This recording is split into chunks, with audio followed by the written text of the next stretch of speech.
Okay welcome to lecture number 3 of ડીબીએમએસના lecture number 3માં આપનું સ્વાગત છે. તો લાસ્ટ ટાઈમ આપણે comparative analysis of file base system અને ડેટાબેઝ સિસ્ટમ ત્યાં સુધી સિલેબસ કવર કર્યો હતો. એને થોડું ક્વિક ઓવરવ્યૂ જોઈ અને પછી આગળના લેક્ચરમાં આપણે આગળ વધીશું. તો ફાઇલ ઓરિએન્ટેડ સિસ્ટમના જે બી પ્રોબ્લેમ્સ હતા એ બધા પ્રોબ્લેમ્સ ડેટાબેઝ સિસ્ટમ જે છે એ અવોઇડ કરે છે અને એને સોલ્વ કરે છે. તો ડેટાની રિડન્ડન્સી જે છે એ ફાઇલ બેઝ સિસ્ટમમાં હોતી હતી જે અહીંયા આપણી પાસે હવે સોલ્વ થઈ ગઈ છે. ડેટા કન્સિસ્ટન્સી કે ડેટા આપણી પાસે જ્યારે બી મલ્ટિપલ એક્સેસ આપણે એક સાથે જ્યારે કરવા જઈએ તો એ કન્સિસ્ટન્ટ નહોતો રહેતો. સુસંગત એને ગુજરાતી વર્ડ કહેવાય કે મતલબ પ્રોપરલી ડેટા જેવો હોવો જોઈએ એવો નહીં પણ કરપ્ટ થઈ જાય એવા ઇસ્યુ ફાઇલ બેઝ સિસ્ટમમાં થઈ શકતા હતા. અહીંયા નથી હોતા. ડેટા શેરિંગ હવે તમારે લિમિટેડ શેર કરવું છે તો તમે ફાઇલ બેઝ સિસ્ટમમાં કરી શકો કે એક સિંગલ ફાઇલ છે અમુક યુઝરને શેર કરી એન્ડ યુ આર ડન. એવું જો કંઈ કરવું છે તો ફાઇલ બેઝ સિસ્ટમમાં કરી શકો. બટ એક્સટેન્સિવ શેરિંગ કે ફોર એક્ઝામ્પલ યુટ્યુબનો એની પાસે હજારો વિડીયોનો ડેટા છે અને એ ડેટાને એને પ્રોપરલી બધા એના બિલિયન્સ ઓફ યુઝર છે એને શેર કરવો છે તો એ ખાલી ડેટાબેઝ મેનેજમેન્ટ સિસ્ટમ ડીબીએમએસની અંદર જ ડેટાબેઝની અંદર જ થઈ શકે. સિક્યુરિટી ફાઇલ બેઝ સિસ્ટમમાં બેઝિક હોય છે.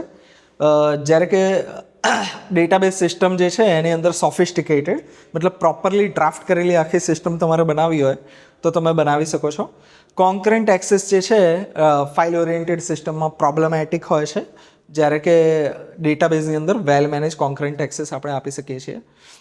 ક્વેરી કેપેબિલિટી ક્વેરી એટલે શું? ડેટાબેઝમાંથી કંઈક વસ્તુ કાઢવી કે ડેટાબેઝમાં બધી વસ્તુ ઇન્ફોર્મેશન સ્ટોર્ડ છે, મારે જેની જરૂર છે એ વાળી ઇન્ફોર્મેશન મારે ડેટાબેઝમાંથી કાઢવી હોય તેને ક્વેરી કહેવાય. ફાઇલ જે છે એ અલગ અલગ ટાઈપની હોઈ શકે. કોઈ ઓડિયો ફાઇલ હોઈ શકે, કોઈ વિડીયો ફાઇલ હોઈ શકે, કોઈ પીડીએફ હોય, કોઈ એક્સેલ ફાઇલ હોય.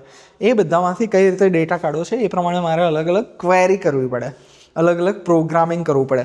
કાં તો સિમ્પલી તમે મેન્યુઅલ કરો, પણ આપણે અહીંયા મેન્યુઅલની વાત જ નથી કરતા. આપણે ઓટોમેટેડ સિસ્ટમની વાત કરી છે કે સોફ્ટવેર બનાવીએ એમાં ફાઇલ બેઝ સિસ્ટમ રાખીએ તો આપણે પ્રોગ્રામિંગ કરવું પડે.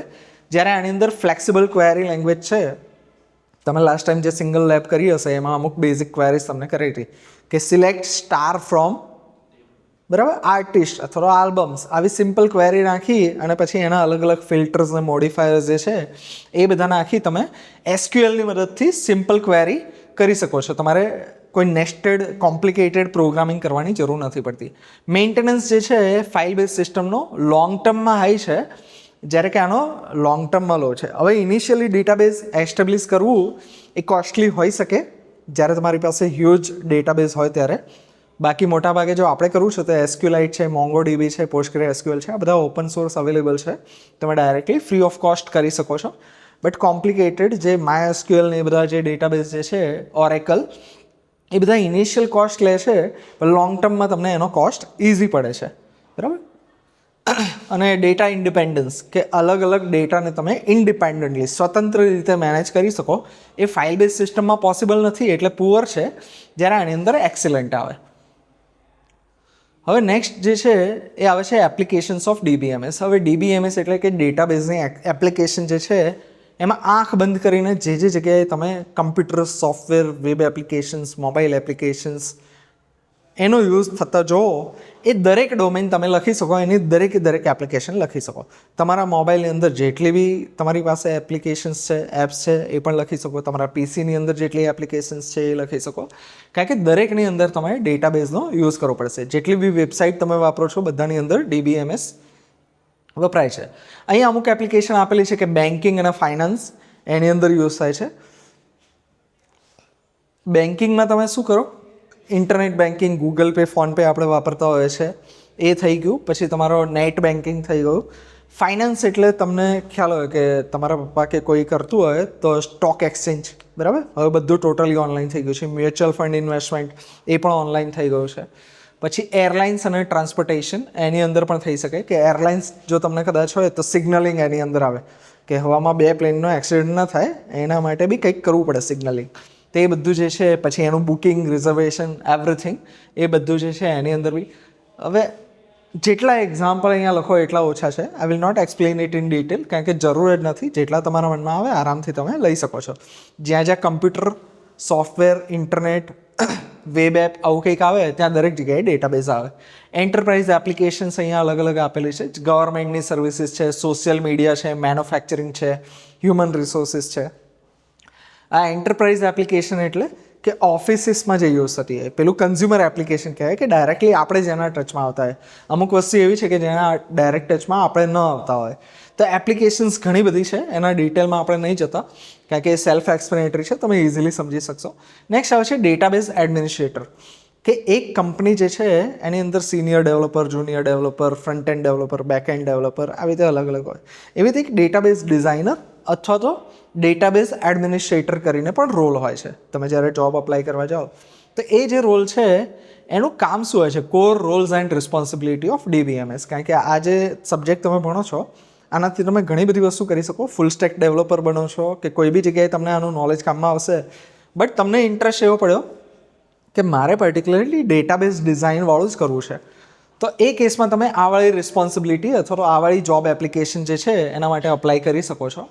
તો રિસ્પોન્સિબિલિટીમાં શું આવે, ડેટાબેઝની ડિઝાઇન અને એનું કમ્પ્લીટ આર્કિટેક્ચર જે છે એ તમારે કરવાનું આવે.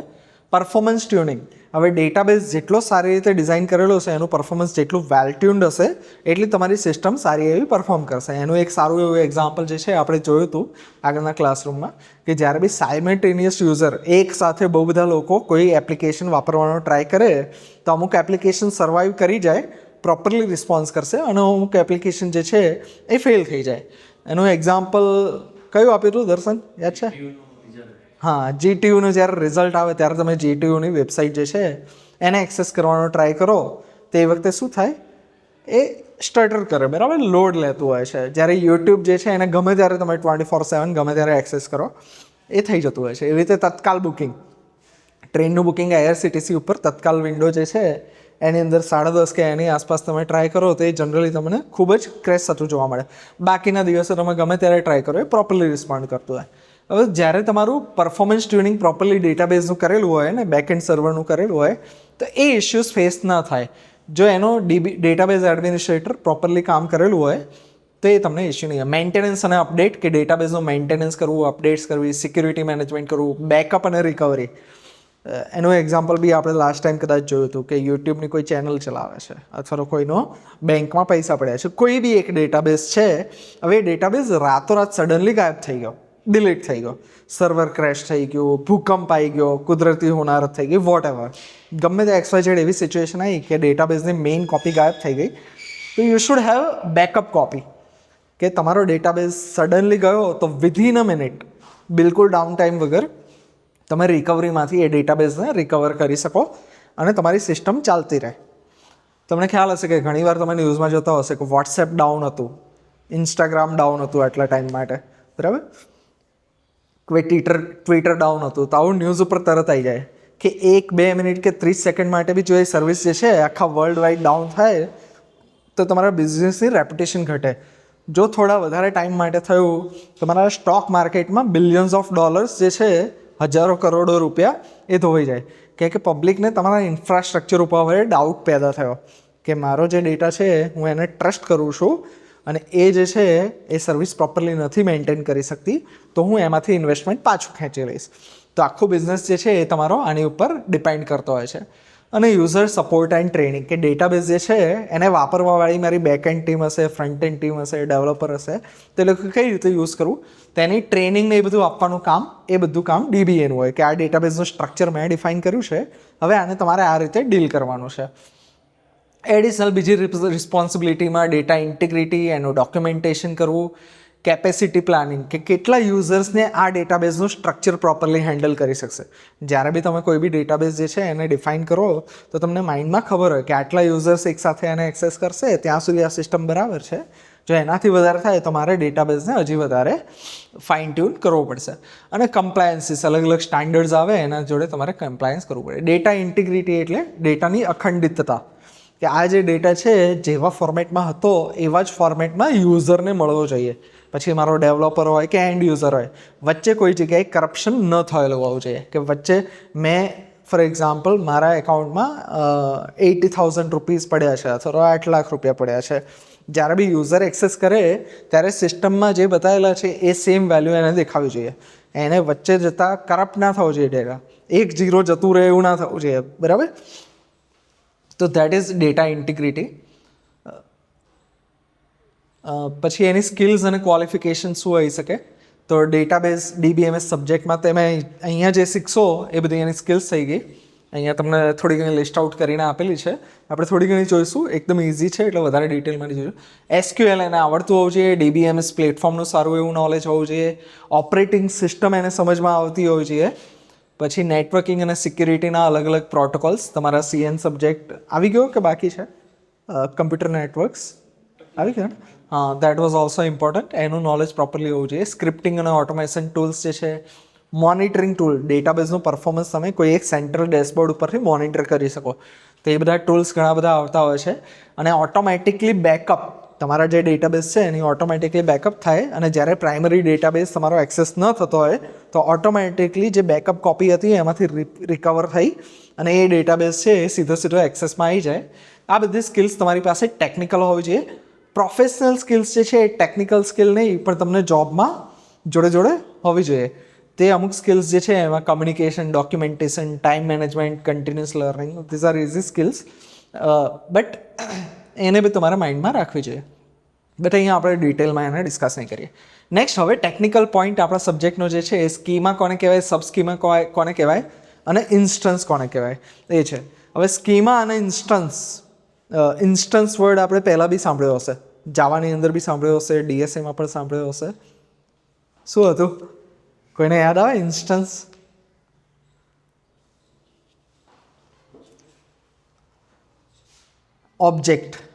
ઓબ્જેક્ટનું બીજું નામ આપણે ઇન્સ્ટન્સ કહેતા હતા. જ્યારે ક્લાસ અને ઓબ્જેક્ટ જે કહેતા હતા તો ક્લાસ અને ઇન્સ્ટન્સ પણ કહેવાય. ક્લાસ બેઝિકલી શું છે એ સબ્જેક્ટ જે તમને આવડે છે એનાથી જો આપણે કનેક્ટ કરીએ તો તમને ઇઝીલી ખબર પડશે. ક્લાસ એક ડિફાઇન કરે કે એનું સ્ટ્રક્ચર કેવું હશે, રાઈટ?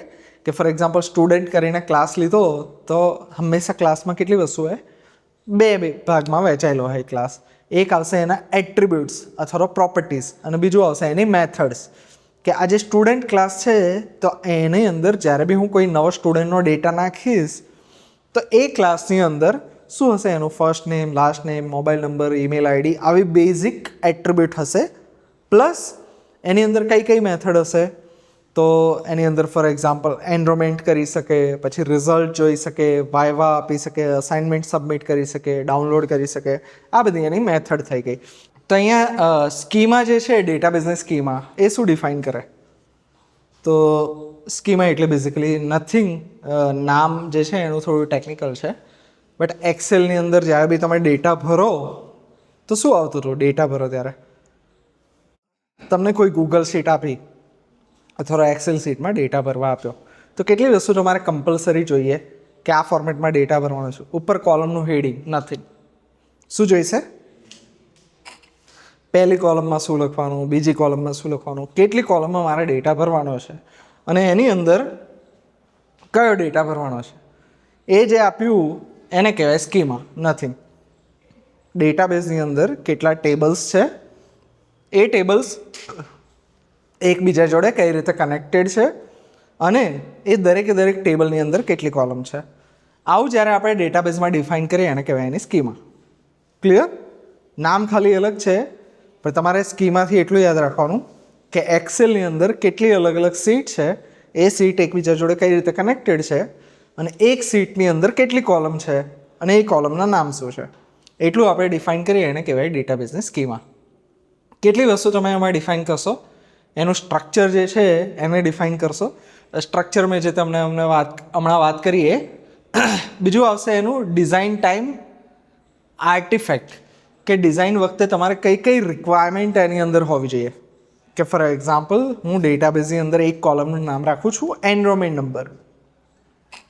હવે એનરોલમેન્ટ નંબર કોલમ રાખું ત્યારે હું ડિઝાઇન ટાઈમે અમુક ડિસિઝન લઈશ કે આ એનરોલમેન્ટ નંબર મારા માટે જરૂરી છે કે નથી જરૂરી.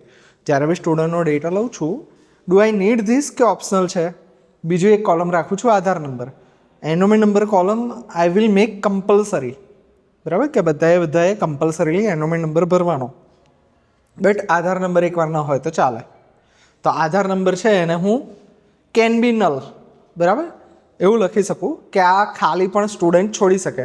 તમે ફોર્મ અમુક સબમિટ કરો ને તો અમુક વાર સ્ટાર લખેલું હોય, તમને ખ્યાલ હોય તો અમુક ફિલ્ડ સ્ટાર લખેલા હોય જે તમારે કમ્પલસરીલી ભરવા પડે, અને અમુકમાં સ્ટાર ના હોય. જે સ્ટાર છે એમાં તમારે વેલ્યુ કમ્પલસરી નાખવી પડે. જો એ નાખ્યા વગર તમે સબમિટ કરો તો શું થાય? સબમિટ નહીં લે, તમને કહેશે કે આ ફિલ્ડ કમ્પલસરી છે, આમાં વેલ્યુ નાખો. અને અમુક ફિલ્ડની ઉપર સ્ટાર ન આપેલો હોય, સ્ટાર નહીં આપેલો, એમાં તમે બ્લેન્ક છોડી દો, કંઈ બી લખો ના લખો એના ફરક નહીં પડે. તમે સબમિટ કરશો તો એ ફોર્મ તમારું લઈ લેશે. એ તમને ઓફર કરશે કે તમે આમાં વેલ્યુ નાખી શકો, બટ તમે નહીં નાખતા તો તમારું ફોર્મ લેશે નહીં, એવું નહીં થાય. તો એ સેમ વસ્તુ ડેટાબેઝમાં બી આપણે કરીએ છીએ. કારણ કે ફોર્મ્સ અલ્ટિમેટલી શું કરે છે? કોઈ એક જગ્યાએ ડેટા સ્ટોર કરે છે, બરાબર? અલ્ટિમેટલી એ બધું ડેટાબેઝમાં આવે છે. તો એનરોલમેન્ટ નંબર હું રાખીશ નોટ નલ. એનરોલમેન્ટ નંબર કેવું? Not null. નલ એટલે ખાલી, બરાબર? કે એની વેલ્યુ નલ એટલે કે બ્લેન્ક ન હોવી જોઈએ. કે એનરોલમેન્ટ નંબરની અંદર હું ડિઝાઇન ટાઈમ આર્ટિફેક્ટ નાખું છું, ડિસિઝન લઉં છું કે આ જે કોલમ છે એને નોટ નલ હોવો જોઈએ. અને જે આધાર નંબર છે એ નલ પણ હોઈ શકે, તો ત્યાં હું એડિશનલ કોઈ ક્રાઇટેરિયા નહીં નાખું, નોટ નલ ક્રાઇટેરિયા નહીં નાખું. બીજી વસ્તુ શું હોઈ શકે? યુનિક. કે એનરોલમેન્ટ નંબર દરેક સ્ટુડન્ટના યુનિક હોવા જોઈએ. કે ફોર એક્ઝામ્પલ કોઈ એક સ્ટુડન્ટે ફોર્મ ભર્યું તો એની અંદર એનરોલમેન્ટ નંબરમાં પાછળ 001 લખ્યું. હવે જ્યારે બીજો સ્ટુડન્ટ ભરે છે એમાં પણ એ 001 નાખીને ટ્રાય કરે, મતલબ સેમ આખો એનરોલમેન્ટ નંબર સેમ નાખે, તો એનો મતલબ શું થયો? કે કંઈક તો મિસ્ટેક છે ડેટાબેઝમાં, બરાબર? બે સ્ટુડન્ટના એનરોલમેન્ટ નંબર સેમ ન હોઈ શકે, એ યુનિક જ હોવા જોઈએ. તો એ યુનિક ક્રાઇટેરિયા. તો આવું જે કંઈ બી ડિસિઝન છે એ આપણે અહીંયા કરશું. અને મલ્ટિપલ લેવલ્સ, કે ડેટાબેઝ જે છે એ તમે એક્સેસ કરો છો ત્યારે હંમેશા ડાયરેક્ટલી સીધો એક્સેસ કરો છો, બટ એવું જરૂરી નથી કે એક જ પીસીમાં સ્ટોર હોય. કે યુટ્યુબનો જે બી ડેટાબેઝ છે, જીમેલનો જે બી ડેટાબેઝ છે, એવું જરૂરી નથી કે ફિઝિકલી એક જ જગ્યાએ સ્ટોર છે. એ મલ્ટિપલ અલગ અલગ કન્ટ્રીઝમાં હોઈ શકે. મલ્ટિપલ અલગ અલગ કન્ટ્રીઝ છોડો, ચલો એક કન્ટ્રીમાં છે પણ અલગ અલગ મલ્ટિપલ સર્વરની અંદર હોઈ શકે. તે આખું મલ્ટિપલ લેવલ ઉપર, કે ફિઝિકલ લેવલ ઉપર, લોજિકલ લેવલ ઉપર, યુઝરના વ્યૂઝ, કઈ રીતે તમારે ડેટાબેઝને એક્સેસ આપવો છે એ બધું અહીંયાથી તમે સ્કીમાની વખતે આ ડિઝાઇન કરશો. સ્ટ્રક્ચર ડિઝાઇન કરશો, એના આર્ટિફેક્ટ ડિઝાઇન કરશો, એટલે કે કઈ કોલમ યુનિક હશે, કઈને આપણે બ્લેન્ક રાખી શકીએ, એ બધું ડિઝાઇન કરશો. જોડે જોડે મલ્ટિપલ લેવલ, કે અલગ અલગ લેવલ ઉપર હું કઈ રીતે કોને શું વ્યૂ આપીશ અને ક્યાં સ્ટોર કરીશ, એ બધું અહીંયા હોઈ શકે. હવે સબ સ્કીમા શું લખ્યું છે? A subschema, also called as external schema or view, represents subset of database schema tailored for specific users or applications. શું સમજ પડી? દિમાગ ઉપર જોર આપો, થોડું કદાચ સમજ પડી જશે. કારણ કે એકલો હું બોલતો જઈશ ને થોડું કથા જેવું થઈ જશે. You try to read this. જોડે જોડે જો વાંચવાનો ટ્રાય કરશો તો થોડું તમને ઇઝી રહેશે, કે દિમાગ એક્ટિવ રહેશે, સૂઈ જશે દિમાગ. એક્ઝામ્પલ્સ જોશો ને તો વધારે ક્લિયર થશે પિક્ચર. હંમેશા આવી કથા આપેલી હોય ને તો પહેલાં એક્ઝામ્પલ્સ જોવાના. એક્ઝામ્પલ જોટલો એટલે દિમાગમાં ફિટ થઈ જશે. ફર્સ્ટ એક્ઝામ્પલ જોઈએ આપણે. રિયલ વર્લ્ડ એક્ઝામ્પલ સબ સ્કીમાનું આપેલું છે કે ઇન હોસ્પિટલ ડેટાબેઝ, મારી પાસે એક હોસ્પિટલનો આખો ડેટાબેઝ છે જેમાં બધી ડિટેલ છે. એમાં શું હોઈ શકે? એક ડૉક્ટરનો વ્યૂ હોય. ડૉક્ટર શું જોઈ શકશે? પેશન્ટની મેડિકલ હિસ્ટ્રી, એનું ડાયગ્નોસિસ, એને શું શું પ્રિસ્ક્રિપ્શન આપેલું છે, એ બધી વસ્તુ ડૉક્ટર જોશે. બીજો એક વ્યૂ આવશે બિલિંગ વ્યૂ. પેશન્ટના ડેમોગ્રાફિક્સ, કે પેશન્ટ કયા ગામમાંથી આવે છે, કયા સિટીમાંથી આવે છે, એનું એડ્રેસ આવી ગયું, ઇન્સ્યોરન્સ છે કે નથી, કેટલા ચાર્જીસ એણે ચૂકવવાના બાકી છે અથવા ચૂકવેલા છે. ફાર્મસી વ્યૂ, પ્રિસ્ક્રિપ્શન, પછી ડ્રગ ઇન્ટરેક્શન, ઇન્વેન્ટરી, કેટલા મારી પાસે હોસ્પિટલમાં દવાઓ પડેલી છે, બરાબર? પછી આ જે પર્ટિક્યુલર પેશન્ટ છે એને ડૉક્ટરે શું પ્રિસ્ક્રાઇબ કરીને આપ્યું, કઈ દવા મારે એને આપવાની છે, અને એની અંદર કયા કયા ડ્રગ છે, એની અંદર કયા કયા કમ્પોનન્ટ છે. એડમિનિસ્ટ્રેટિવ વ્યૂમાં આવશે એગ્રીગેટેડ સ્ટેટિસ્ટિક્સ, કે ટોટલી સમરી આખી હોસ્પિટલમાં ટોટલી આજના કેટલા પેશન્ટ આવ્યા, કેટલા રૂપિયાનું અર્નિંગ થયું, કેટલું એક્સપેન્ડિચર થયું, એ બધું થઈ ગયું. રિસોર્સિસ યુટિલાઇઝેશન, કે કેટલું ઇલેક્ટ્રિસિટી બિલ જાય છે, પછી લેબના કેટલા ઇક્વિપમેન્ટ યુઝ થયા. શોર્ટમાં બધી વસ્તુ રિલેટેડ ટુ હોસ્પિટલ એક જ ડેટાબેઝમાં આ બધી વસ્તુ હશે. બટ દરેક જણને બધાની જરૂર છે ખરી? કે અહીંયા ડૉક્ટરનું આપ્યું છે, બિલિંગનું આપ્યું છે, ફાર્મસીનું આપ્યું છે, એડમિનિસ્ટ્રેટિવનું આપ્યું છે, બટ લેટ્સ સે પેશન્ટનું બી એક વ્યૂ હોય કે હોસ્પિટલમાં જ્યારે પેશન્ટ ગયો ગમે ત્યારે એને હોસ્પિટલની વેબસાઇટ અથવા એપ ઉપરથી કંઈક ઇન્ફોર્મેશન મળી જાય. તો હોસ્પિટલમાં અલગ વ્યૂ હશે, ડૉક્ટરનો અલગ હશે. પેશન્ટના વ્યૂમાં શું હોઈ શકે? પેશન્ટને શું ઓફર કરી શકાય? જેવી રીતે અહીંયા ડૉક્ટરનું આપ્યું, ફાર્મસીનું આપ્યું, પેશન્ટને શું હોઈ શકે? કે પહેલાં તો અપોઇન્ટમેન્ટ, કે ડૉક્ટર ક્યારે ક્યારે અવેલેબલ છે, મતલબ આ ટાઈમે હું જઉં છું તો એ હોસ્પિટલમાં કેટલા ડૉક્ટર્સ અવેલેબલ છે, એની ક્યારે અવેલેબિલિટી છે. અપોઇન્ટમેન્ટ બુક કરું તો અપોઇન્ટમેન્ટ મળશે કે નહીં મળે. અપોઇન્ટમેન્ટ લઈ લીધી, થઈ ગઈ અપોઇન્ટમેન્ટ, પછી મને ડૉક્ટરે શું પ્રિસ્ક્રાઇબ આપી, ડાયગ્નોસિસ કર્યું કે મેં જે એમને કમ્પ્લેન્ટ્સ કીધી કે મને આવું થાય છે એ પ્રમાણે એમનું ડાયગ્નોસિસ શું હતું, એમણે શું પ્રિસ્ક્રાઇબ કર્યું, પછી પ્રિસ્ક્રાઇબ કર્યા પછી એ દવાઓ મારે ક્યારે ક્યારે લેવાની છે એના રિમાઇન્ડર આવી ગયા. તો આ બધો પેશન્ટનો વ્યૂ આવી ગયો. એક જ ડેટાબેઝ ઉપર બધા કામ કરે છે, બટ દરેક જણ માટે વ્યૂ અલગ અલગ છે. એને કહેવાય સબ સ્કીમા. એક જ ડેટાબેઝ, મારી પાસે એક મેસિવ એક્સેલ ફાઇલ છે. શોર્ટમાં એક એક્સેલ ફાઇલ છે જેની અંદર બહુ બધા અલગ અલગ ટેબલ્સ છે, બહુ બધી અલગ અલગ સીટ છે, જેમાં આખી હોસ્પિટલનો બધો જ ડેટા, ડૉક્ટર માટેનો ડેટા, બિલિંગ માટે એટલે કે એકાઉન્ટવાળાનો ડેટા, ફાર્મસીવાળાનો ડેટા, બધું એક જ એક્સેલ ફાઇલમાં છે. પછી એ એક્સેલ ફાઇલ બધાને આપી દઉં કે પેશન્ટ છે તો એને બી એક્સેલ ફાઇલ લે, પકડ, જોઈ લે, તારું શોધી લે જાતે. ડૉક્ટર છે તો એને બી એક્સેલ ફાઇલ આપી દીધી કે આમાં તમારા જે કામનું છે જાતે જોઈ લો. Will that make sense? નહીં ને? બરાબર. તો આપણે શું કરશું, એમાંથી જેને જેને જેટલી જરૂરી છે એને સબ સ્કીમા, આખો ડેટાબેઝનું સ્ટ્રક્ચર છે એમાંથી દરેક માટે કસ્ટમાઇઝ સ્કીમા બનાવીશું. કે આપણી કોલેજનું જો પોર્ટલ લઈએ તો સ્ટુડન્ટ માટે કંઈક અલગ ડેટાબેઝ જે છે એ આપીશ, ડેટાબેઝનો અલગ વ્યૂ આપીશ, ફેકલ્ટીને અલગ વ્યૂ આપીશ, એચઓડીને કંઈક અલગ વ્યૂ આપીશ ને પ્રિન્સિપલને કંઈક અલગ વ્યૂ આપીશ. સેમ જ ડેટાબેઝ આખો જે મારી પાસે એક સિંગલ ડેટાબેઝ છે gppalanpur.ac.in વેબ એપનો, એમાંથી અલગ અલગ વ્યૂ આપીશ. Got it? ક્લિયર? સ્કીમા શું છે, સબ સ્કીમા શું છે. હવે નેક્સ્ટ આવે ઇન્સ્ટન્સ. ઇન્સ્ટન્સ એટલે જેવી રીતે ક્લાસ અને ઓબ્જેક્ટ હતું એવી રીતે સ્કીમા અને ઇન્સ્ટન્સ. જે રીતે ક્લાસ એટલે એક ટેમ્પલેટ થઈ ગયું. ટેમ્પલેટને આપણે સરખાવતા હતા સ્ટેન્સિલ જોડે, કે મારી પાસે એક ફૂટપટ્ટી છે જેની અંદર અલગ અલગ શેપ હું ડ્રો કરી શકું, એને આપણે સ્ટેન્સિલ કહેતા હોય છે. કે એમાં સ્ટાર કરીને એક પેટર્ન આપ્યું છે, તેમાંથી જેટલી વાર હું સ્ટાર અલગ અલગ બનાવું છું તે મારા ઇન્સ્ટન્સ થઈ ગયા. કે ફૂટપટ્ટી સ્કેલ મારી પાસે એક જ છે, એક જ સ્ટેન્સિલ છે જેની અંદર સ્ટાર કરીને પેટર્ન આપેલી છે. હવે એ પેટર્નથી હું જેટલી વાર સ્ટાર ડ્રો કરું છું એ બધા મારા શું થઈ ગયા, ઇન્સ્ટન્સ થઈ ગયા. એવી જ રીતે સ્ટુડન્ટ કરીને ક્લાસ બનાવ્યો કે સ્ટુડન્ટ ક્લાસ, એની અંદર આટલા ડેટા હશે, આટલી મેથડ હશે. જ્યારે બી હું અલગ અલગ સ્ટુડન્ટનો ડેટા અંદર નાખવાનો ચાલુ કરું છું એને કહેવાય ઇન્સ્ટન્સ. તો ક્લાસ અને ઇન્સ્ટન્સ અથવા તો ક્લાસ અને ઓબ્જેક્ટ એ ડેટાબેઝના કેસમાં આવી જશે સ્કીમા અને ઇન્સ્ટન્સ. ઇન્સ્ટન્સને કઈ રીતે સરખાઈ શકાય કે ફોર એક્ઝામ્પલ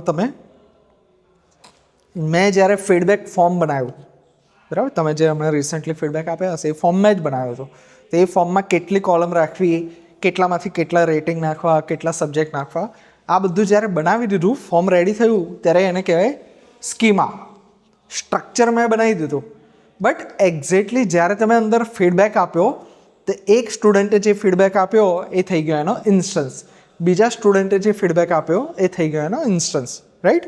ફિઝિકલી ફોર્મ જે છે એ હું આપું તમને અને તમે ફિલ કરીને આપો તો ફિલ્ડ ફોર્મ એ થઈ ગયો ઇન્સ્ટન્સ. રાઈટ?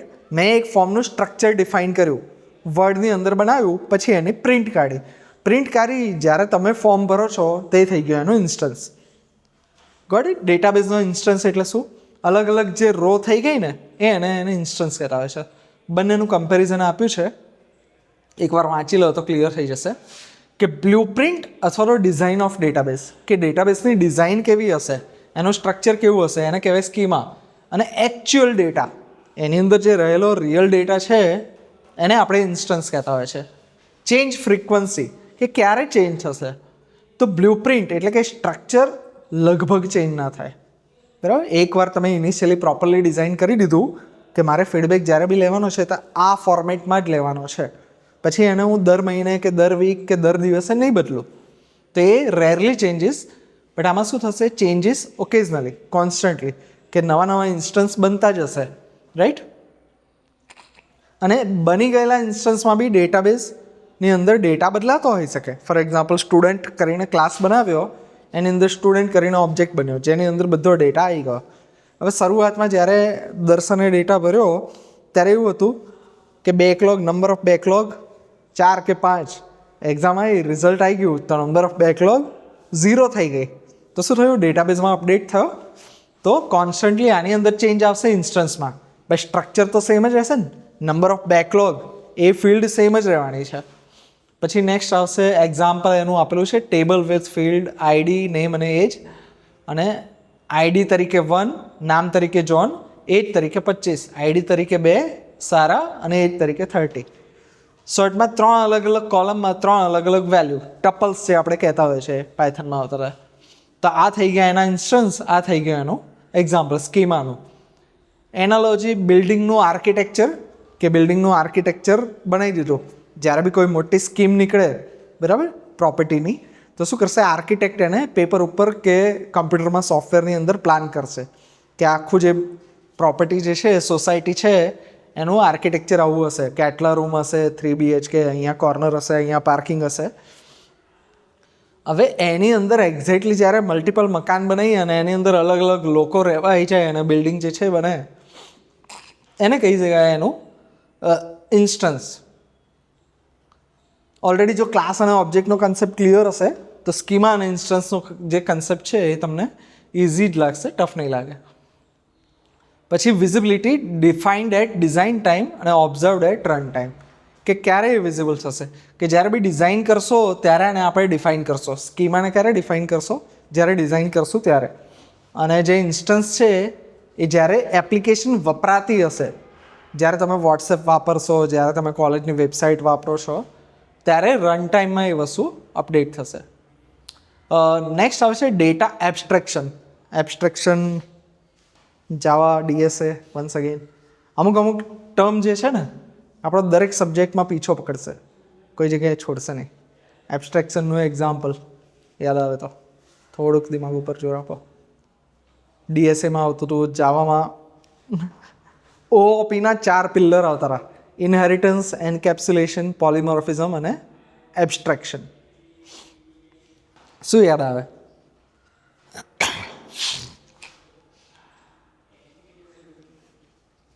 આ ડબ્બું આપ્યું હતું એક્ઝામ્પલમાં, જો યાદ આવતું હોય કોઈના તો. CPUને સમજાવ્યું હતું મેં એબ્સ્ટ્રેક્શન તરીકે, જો તમને યાદ રહેતું હોય તો. નહીં યાદ? એનીવન? કોઈને નહીં. સ્કૂલમાં જ્યારે સૌથી પહેલાં કમ્પ્યુટર ભણ્યા ત્યારે એક ડબ્બું હોય, એની જોડે એક કીબોર્ડ, માઉસ અને એક મોનિટર, આટલું લગાવીએ, this is our computer. Button દબાવું અને પેઇન્ટ જે છે એ ચાલુ થાય, અંદર પેઇન્ટ કરી શકો છો. આટલું કમ્પ્યુટર આપણને આવડતું હોવું જોઈએ. જેમ જેમ આગળ વધ્યા, કદાચ 11th 12th કર્યું હોય, થોડો 10thમાં સ્કૂલમાં વ્યવસ્થિત શીખવાડ્યું હોય તો થોડું ઘણું વધારે કમ્પ્યુટર વિશે ખબર પડે. એનું એબ્સ્ટ્રેક્શન એટલે કે મારે એબ્સ્ટ્રેક્શનનો મતલબ એ કે મારે જેટલું જરૂર છે ખાલી એના ઉપર ફોકસ કરવાનું, બાકીની એડિશનલ ડિટેલને ઇગ્નોર કરવાની. આ જે છે કોમ્પ્લિકેટેડ પીસ ઓફ હાર્ડવેર છે, બહુ બધી વસ્તુ અંદર છે, રેમ છે, મધરબોર્ડ છે, હાર્ડ ડિસ્ક છે. આ બધું તમને ક્યારે ખબર પડી? જ્યારે એન્જિનિયરિંગમાં આવ્યા ત્યારે ખબર પડી હશે. FICT, BICT એવો કંઈ સબ્જેક્ટ છે એમાં કોઈક વાર તમને ખોલીને બતાવ્યું હશે. પછી ધીમે ધીમે MPMC સબ્જેક્ટ આવશે, એની અંદર ભણશો કે અંદર પ્રોસેસર શું હોય છે.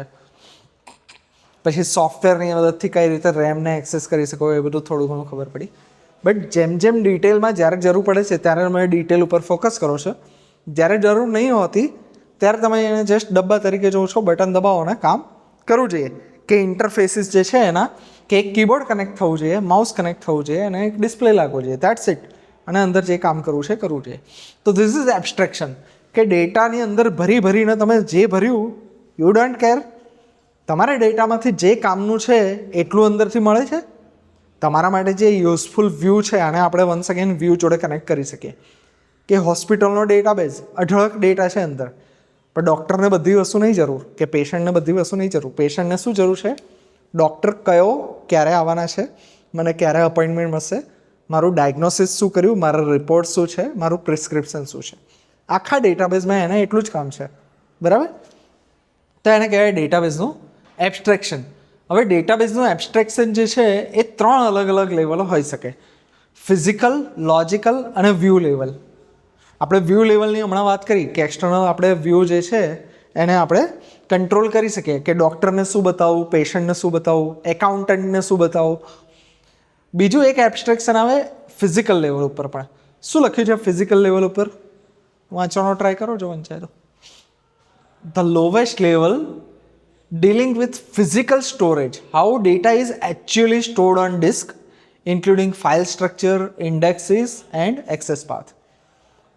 હવે રિયલમાં જે બી કંઈ ડેટાની આપણે વાત કરી કે મારી પાસે ઇમેજીસ છે, વિડીયો છે, વોટેવર, કોઈ બી ટાઈપનો ડેટા છે, બટ એને ક્યાંક તો સ્ટોર કરવો પડે. હવે સ્ટોર કરવા માટે શું યુઝ કર્યું એ બી ડિફાઇન કરશે આખા ડેટાબેઝને. મેં ડેટાબેઝને જો હાર્ડ ડિસ્કમાં સ્ટોર કર્યો છે તો એનું પરફોર્મન્સ, અને મેં જે ડેટાબેઝ છે એને સોલિડ સ્ટેટ ડ્રાઈવ SSD તમને ખ્યાલ હોય તો એક HDD આવે હાર્ડ ડિસ્ક ડ્રાઈવ અને બીજું સોલિડ સ્ટેટ ડ્રાઈવ SSD આવે. આ બંને તરીકે આપણે સ્ટોરેજ કરી શકીએ છીએ. એક ડેટાબેઝને મેં હાર્ડ ડિસ્કમાં સેવ કર્યો અને બીજો ડેટાબેઝ છે એને SSDમાં સેવ કર્યો. કયો ફાસ્ટર રહેશે તમારી નોલેજ પ્રમાણે? SSDમાંથી ડેટાબેઝ એક્સેસ કરીશ એ ફાસ્ટર આવશે કે હાર્ડ ડિસ્કમાંથી? SSD, hard disk is physical mechanically rotating device, બરાબર? એ સ્લોવર છે. SSD એના કરતાં મચ ફાસ્ટર છે, રાઈટ? અત્યારના જે બી લેપટોપ્સ છે, કમ્પ્યુટર્સ છે, એની અંદર આપણે જે નવા PC લેબમાં આવેલા છે એ બધામાં SSD છે. રેમની જેમ પટ્ટી જેટલો સ્ટોરેજ આવે એની અંદર બધું સ્ટોર્ડ હોય. આ જે જૂના PC છે HCL એની અંદર હાર્ડ ડિસ્ક આવે. જો PC ખોલીને જોયો તો આટલો ચંક ઓફ તમને મેટલ બ્લોક દેખાય કે જેની અંદર કેબલ્સ લગાવેલા હોય, સેટા કેબલ અને ઓલ.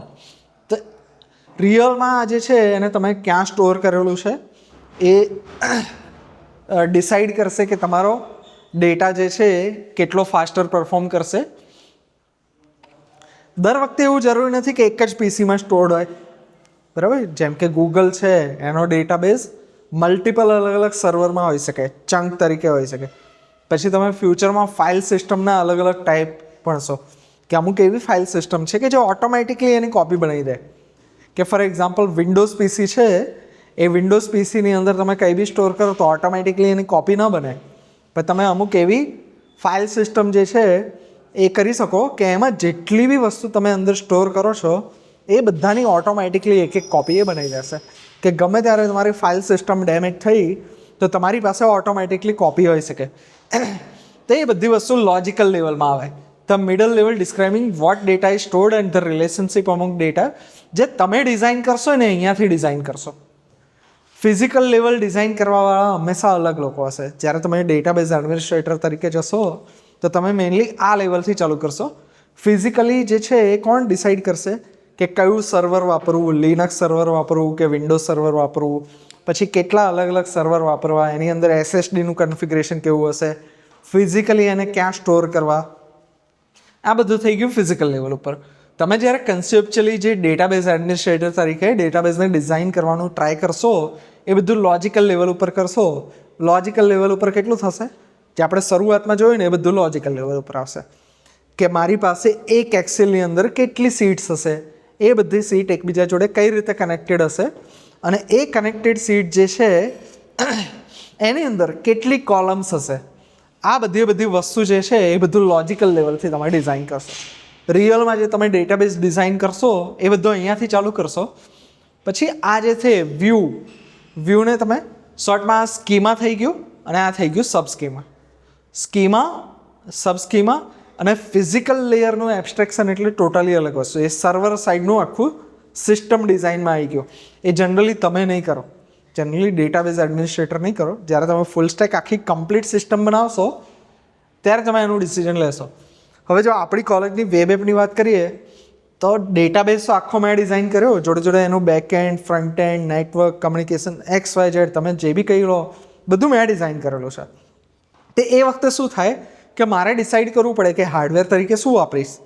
શરૂઆતમાં જ્યારે ઇનિશિયલી આપણી પાસે નવા PCનો એક્સેસ નહોતો ત્યારે હું શું કરતો હતો, મારી પાસે રાસ્પબેરી પાઈ તમે લોકોએ સાંભળ્યું હતો, એ આખું ક્રેડિટ કાર્ડ સાઇઝનું એક PC આવે છે, એને મારા કિચનમાં કે ઘરમાં પડ્યું રાખતો હતો. અને ઘરનું જે વાઈફાઈ નેટવર્ક છે એનાથી બધા સર્વર જે છે એને મેનેજ કરતો. શોર્ટમાં ડેડિકેટેડ સર્વર જે આવે એની જગ્યાએ મિની પીસીનો સર્વર તરીકે વાપરતો હતો. તો હાર્ડવેરની ડિઝાઇન એ વખતે મેં એને વાપરેલી હતી. તે વખતે મારો જે ડેટાબેઝ છે એ શેમાં સ્ટોર્ડ હતો? SD card. એ જે છે એની અંદર કોઈ SSD ના આવે, કોઈ હાર્ડ ડિસ્ક ના આવે, એમાં શું આવે? SD કાર્ડ આવે. તમારું મેમરી કાર્ડ કહેવાય ને, એ સિમ્પલ મેમરી કાર્ડની અંદર બધા સર્વરના ડેટાબેઝ ચાલતા હતા.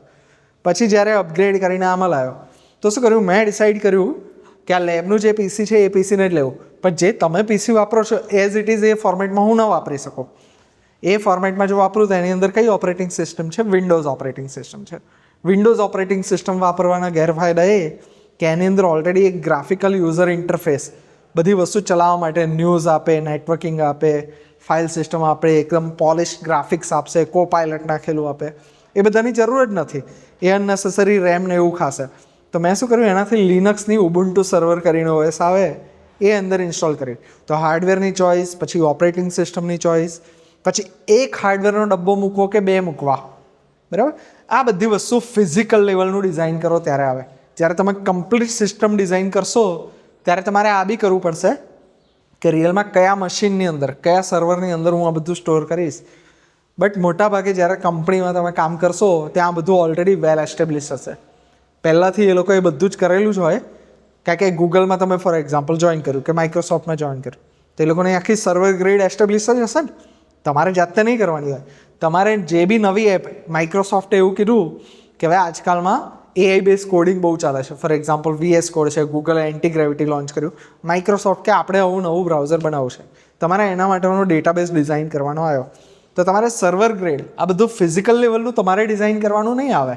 તમારે સીધું અહીંયાથી ચાલુ થશે. લોજિકલ લેવલ કે કેટલી સીટ્સ રાખવી છે, એમાં કઈ રીતે કનેક્ટ કરવું છે, એ બધું તમારે કરવાનું આવશે. હવે અહીંયા તમને ડિટેલમાં એ સેમ વસ્તુ સમજાયેલી છે જેને આપણે અત્યારે એક જ સિંગલ સ્લાઇડમાં સારું એવું સમજી શક્યા. અહીંયા તમને હાર્ડ ડિસ્કનું એક્ઝામ્પલ આપેલું છે. હાર્ડ ડિસ્ક જો અંદરથી તોડો ને તો આવું કંઈક હોય, આવી ડિસ્ક હોય. આવી ડિસ્ક ટાઈપના સ્ટોરેજ પહેલાં કયા આવતા હતા? તમે જોયેલા છે? ડિસ્ક, આવી ડિસ્ક આવતી હતી, DVD CD આવતી હતી ને. હા, બસ એવું જ હોય. એક DVD, બીજી DVD, 1 2 3 4 5 6 આવી તમે મલ્ટિપલ ડિસ્ક દેખો છો. અને ઉપર આ એનું હેડર છે, બરાબર? એ પિન જેવું છે. પેલી ડિસ્ક ફરે અને એમાંથી પછી એ ઓપ્ટિકલી ડેટાને રીડ કરે. શોર્ટમાં મિકેનિકલી આ જે ડિસ્ક છે એ 5400 રેવોલ્યુશન પર મિનિટ, 1 મિનિટમાં 5400 આટા, 5400 સર્ક્યુલર મારે અથવા 7200 મારે. ફિઝિકલી રોટેટિંગ હોય આ બધી વસ્તુ. હવે જે બી વસ્તુ રોટેટિંગ છે, મિકેનિકલ છે, નાજુક પાર્ટ છે, તો એમાં શું થશે? ખરાબ થવાના ચાન્સીસ વધારે હશે. પ્લસ ફિઝિકલી કોઈ બી વસ્તુને ફેરવવી તો એક લિમિટેશન આવી જાય કે આનાથી ફાસ્ટ ના ફેરવી શકે. 1 મિનિટમાં 7200 ટર્ન થાય ડિસ્કના, અને તો બી ડેટા એક્યુરેટલી આવે. This is also huge. આનાથી ફાસ્ટર કરવું આપણા માટે આ ટેકનોલોજીમાં પોસિબલ નથી. એટલે આપણે શું કર્યું? આને છોડી, આ બધું વસ્તુ છોડી અને SSDમાં મૂવ થયા. તો ફિઝિકલ સ્કીમાની અંદર ક્યાંથી કઈ રીતે એક્સેસ કરશો, ડેટાનું એન્ક્રિપ્શન ડિક્રિપ્શન, બફર કરશો કે નહીં, કેશ વાપરશો કે નહીં, એ બધું ટોટલી તમે ડેટા સ્ટ્રક્ચર્સ કેવા વાપરશો ડેટાબેઝ માટેના, એ બધી વસ્તુ તમે ફિઝિકલ લેવલમાં કરશો. ઇન્ટરનલ લેવલ અથવા ફિઝિકલ સ્કીમા પણ એને કહેતા હોય છે. પછી નેક્સ્ટ આવે કન્સેપ્ચ્યુઅલ અથવા લોજિકલ. તો એન્ટાયર ડિસ્ક્રિપ્શન કે કઈ કઈ એન્ટિટી વાપરીશો, એ બધાનું રિલેશનશિપ શું હશે, કયા કન્સ્ટ્રેન્ટ વાપરશો, અને સિક્યુરિટી રૂલ્સ. આ બધી વસ્તુ આપણે ડેટાબેઝની જ્યારે શરૂઆત કરી ત્યારે જે કીધું અહીંયાથી શરૂઆત થાય. આગળનું લેવલ તમારે નહીં જોવાનું. આમાં શું આવ્યું કે ડેટાબેઝની અંદર કેટલા ટેબલ હશે, કેટલી કોલમ્સ હશે, સિમ્પલ. આ બધામાં ભલે અલગ અલગ ટર્મ્સ દેખાય. એન્ટિટી ડિસ્ક્રિપ્શન મતલબ એ ટેબલ કેવું હશે કે મારે સ્ટુડન્ટનું મસ્ટર બનાવવું છે, તો મસ્ટર બનાવવા માટે કેટલી વસ્તુ જોઈએ? રોમાં શું આવશે? સ્ટુડન્ટનું નામ અથવા એનરોલમેન્ટ નંબર. કોલમમાં શું આવશે? ડેટ. ડન, પતી ગયું. રોમાં અલગ અલગ સ્ટુડન્ટ, કોલમમાં અલગ અલગ ડેટ. એક ટેબલનું સ્ટ્રક્ચર ડિફાઇન થઈ ગયું. That's it. બીજું ટેબલ આવ્યું, રોમાં સ્ટુડન્ટના એનરોલમેન્ટ નંબર, કોલમમાં એના PA marks, EAC marks theory અને PA marks, EAC marks practical. હવે મારે કોઈ ત્રીજું ટેબલ એવું બનાવવું છે જેમાં એના માર્ક્સ બી આવે અને ટોટલ એની મસ્ટરમાં જે અટેન્ડન્સ હતી એની સમરી બી આવી જાય કે આ સ્ટુડન્ટની 70% હાજરી છે, 50% હાજરી છે, શું છે. ત્રીજું ટેબલ એવું બનાવવું છે તો શું કરવું પડશે? પહેલાં બે જે ટેબલ હતા એ બંને વચ્ચે કંઈક રિલેશનશિપ એસ્ટેબ્લિશ કરવું પડશે કે પહેલા ટેબલમાંથી એની અટેન્ડન્સની સમરી લાવે, બીજા ટેબલમાંથી એના માર્ક્સ લાવે અને ત્રીજા ટેબલમાં હું લાવીશ. તો એ જે છે એ આવી ગયું રિલેશનશિપમાં. એક ઇન્ડિવિજ્યુઅલ ટેબલનું સ્ટ્રક્ચર આમાં આવશે. બે ટેબલ વચ્ચે જે લિંક એસ્ટેબ્લિશ કરીએ કે મારી પાસે એક ત્રીજા ટેબલમાં મારે શું જોઈએ છે, પહેલા ટેબલમાંથી એની અટેન્ડન્સની સમરી જોઈએ, બીજા ટેબલમાંથી એને માર્ક્સની સમરી જોઈએ. તે રિલેશનશિપ જે છે એ તમે ડિફાઇન કરશો. કન્સ્ટ્રેન્ટ એટલે શું? નોટ નલ અને યુનિક. આ બે એક્ઝામ્પલ યાદ આવવા જોઈએ. કન્સ્ટ્રેન્ટ મતલબ ક્રાઇટેરિયા શું છે કે ઈમેલ આઈડી લઉં તો ઈમેલ આઈડીમાં હર વખતે મને યુનિક વેલ્યુ જોઈએ, રાઈટ? પછી દર વખતે એની વેલ્યુ નોટ નલ, ખાલી ન હોવું જોઈએ. તે બધા થઈ ગયા કન્સ્ટ્રેન્ટ. અને સિક્યુરિટી રૂલ મતલબ આ વસ્તુ કોણ એક્સેસ કરી શકશે, કોણ નહીં એક્સેસ કરી શકે. તમે ફોર એક્ઝામ્પલ ડેટાબેઝમાં પાસવર્ડ સેવ કરો છો તો પાસવર્ડ જેટલા બી છે દરેક લોકો ત્યાંથી એક્સેસ ન કરી શકે. ડેટાબેઝનો એક્સેસ બધાને હોય, પેશન્ટને બી હોય, એકાઉન્ટન્ટને બી હોય, ડૉક્ટરને બી હોય, એડમિનિસ્ટ્રેટરને બી હોય. બટ અમુક સિક્યોર વસ્તુ અમુક લોકોને જ એક્સેસિબલ હોવી જોઈએ. એ બધા રૂલ્સ તમે અહીંયા ડિફાઇન કરશો. શોર્ટમાં આખું જે લોજિકલ સ્કીમા કહેવાય એ બધું થઈ ગયું કન્સેપ્ચ્યુઅલ લેવલનું. એબ્સ્ટ્રેક્શન ત્રીજા નંબરનું. અને બીજું આવે વ્યૂ. હવે એકવાર આખો ડેટાબેઝ તો ડિઝાઇન કરી દીધો, પહેલી સેટ, બીજી ત્રીજી સેટ, બહુ બધી અલગ અલગ સેટની અંદર બહુ બધું તમે ભરી દીધું. પછી આ વન્સ અગેન આપણે જે સબ સ્કીમા જોયું ને આમાં કે આખા હોસ્પિટલનો ડેટાબેઝ છે, પણ એની અંદર ડૉક્ટરને જે કામનું છે એ ડૉક્ટરને બતાવવાનું, પેશન્ટને જે કામનું છે એ પેશન્ટને બતાવવાનું. તો આ બધી જે વસ્તુ છે એ બધું આવી ગયું આપણી પાસે વ્યૂ સ્કીમાનો. એના અમુક બેનિફિટ્સ આપેલા છે. લગભગ this is the last topic. આનાથી આગળ આપણે આજના લેક્ચરમાં લગભગ નહીં જોઈ શકીએ. કેટલો ટાઈમ થયો છે? ઉપર થઈ ગયો. ઓકે. તો બેનિફિટ્સમાં કોમ્પ્લેક્સિટી જે છે એને તમે હાઇડ કરી શકો કે જ્યારે જેને જેટલી જરૂર હોય એનો જ યુઝ કરવાનો. સિક્યુરિટી તમે વધારી શકો, ફ્લેક્સિબલ બનાવી શકો અને એપ્લિકેશન જે છે એકબીજાથી ઇન્ડિપેન્ડન્ટ રાખી શકો. તો આટલા એના બેનિફિટ છે. એબ્સ્ટ્રેક્શનના જે બી બેનિફિટ હતા એ ડેટાબેઝની અંદર બી લાગુ પડશે. તો આજના લેક્ચરની અંદર આપણે આટલું રાખીએ છીએ.